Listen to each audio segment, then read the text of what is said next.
किया और बाबा साहब के सपनों के भारत के निर्माण की दिशा में ऐतिहासिक कदम उठाकर बाबा साहब को सच्ची श्रद्धांजलि अर्पित की है। बाबा साहब ने समान नागरिक संहिता को संविधान के अनुच्छेद 44 के अंतर्गत राज्य के नीति निर्देशक सिद्धांतों में सम्मिलित किया था।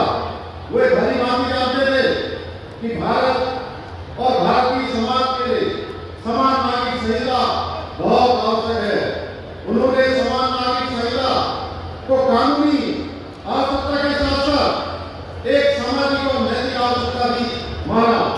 उनका मत था कि सभी नागरिकों के लिए एक समान कानून होना चाहिए, चाहे वो किसी धर्म का हो, किसी जाति का हो, किसी पंथ का हो, किसी समुदाय का हो।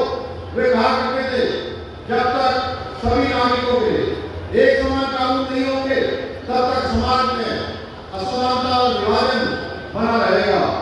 अलग अलग व्यक्तिगत कानूनों के कारण भेदभाव, असमानता और अन्याय की स्थिति बनी हुई है।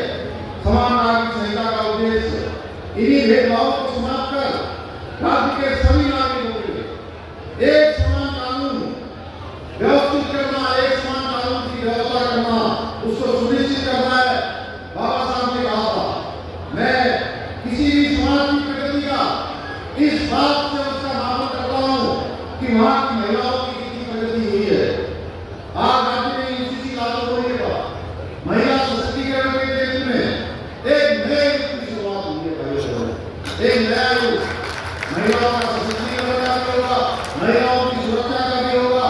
और बाबा साहब अम्बेडकर उनकी भी यही प्रेरणा थी। भाइयों बहनों, यूसीसी के माध्यम से उत्तराखंड की मुस्लिम बहन बेटियों को अब हलाला, इज्जत, बहुविवाह, बाल विवाह और 3 तलाक जैसी कुरीतियों से मुक्ति मिली है।